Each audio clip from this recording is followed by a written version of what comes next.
Name fame ಎಲ್ಲವೂ ಇದ್ದ serial ನಟಿ ನಂದಿನಿ ದಿಢೀರನೆ ಆತ್ಮಹತ್ಯೆಗೆ ಶರಣಾಗಿದ್ದಾರೆ. ನಟಿ ಸೂಸೈಡ್ಗೆ ನಿಖರ ಕಾರಣ ತಿಳಿದು ಬಂದಿಲ್ಲ. ಆದರೆ ಆಕೆಗೆ ತಮ್ಮ ಮನೆಯವರು ಇಷ್ಟವಿಲ್ಲದ ಕೆಲಸ ಮಾಡೋಕೆ ಬಲವಂತ ಮಾಡ್ತಿದ್ರು, ಅದರಿಂದಲೇ ಅವರು ನೊಂದು ಹೋಗಿದ್ರು ಎನ್ನಲಾಗ್ತಿದೆ. ಈ ಕುರಿತ ಒಂದು ರಿಪೋರ್ಟ್ ನಿಮ್ಮ ಮುಂದೆ.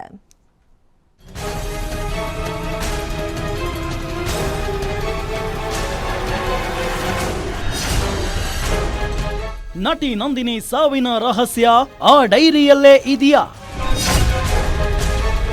ಆ ಕೆಲಸ ನನಗೆ ಇಷ್ಟ ಇಲ್ಲ ಅಂತ ಸಾವಿಗೆ ಶರಣು.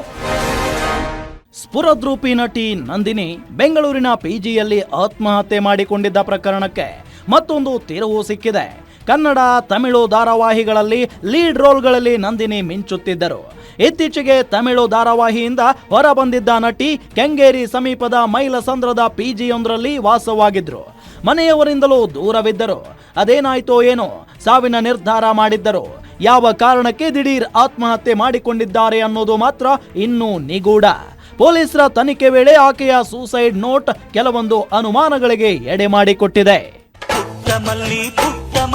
ನೋಡು ನೀನಿಲ್ಲಿ ಪ್ಯಾಟೆ ಹೆಣ್ಣು ಹಳ್ಳಿ ಅಲಂಕಾರದಲ್ಲಿ. ಇನ್ನು ನಂದಿನಿ ಆತ್ಮಹತ್ಯೆ ಮಾಡಿಕೊಳ್ಳೋ ಮುನ್ನ ತಾನು ನಟಿಸಿರೋ ತಮಿಳು ಸೀರಿಯಲ್ ಗೌರಿ ಧಾರಾವಾಹಿಯ ಒಂದು ಸೀನನ್ನ ಪೋಸ್ಟ್ ಮಾಡಿ ಹಿಂಟ್ ನೀಡಿದ್ಲು ಅನ್ನೋದು ಬೆಳಕಿಗೆ ಬಂದಿದೆ.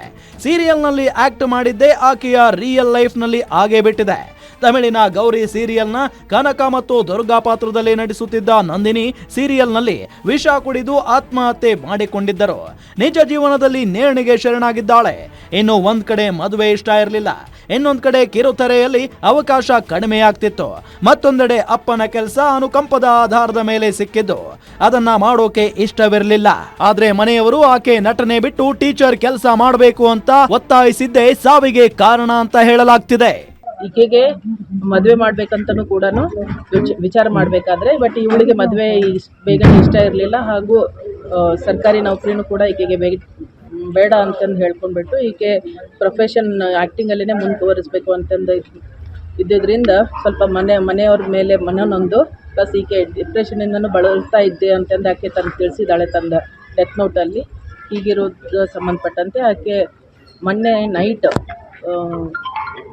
ತನ್ನ ಪಿ ಜಿಯಲ್ಲಿರುವಂಥ ಕಿಟಕಿ ಸರಳಿಗೆ ತನ್ನ ವೇಲಿನಿಂದನೇ ಉರುಳು ಹಾಕ್ಕೊಂಡ್ಬಿಟ್ಟು ಮೃತಳಾಗಿದೆ. ಸದ್ಯ ಘಟನೆಗೆ ಸಂಬಂಧಪಟ್ಟಂತೆ ಯುಡಿಆರ್ ಕೇಸ್ ದಾಖಲಿಸಿಕೊಂಡಿರೋ ಕೆಂಗೇರಿ ಪೊಲೀಸರು ಮೃತ ನಂದಿನಿ ತಾಯಿ ಬಸವರಾಜೇಶ್ವರಿಯ ಹೇಳಿಕೆ ದಾಖಲಿಸಿಕೊಂಡಿದ್ದು ತನಿಖೆಯನ್ನ ಮುಂದುವರೆಸಿದ್ದಾರೆ. S K Manjunath, crime bureau, guarantee news.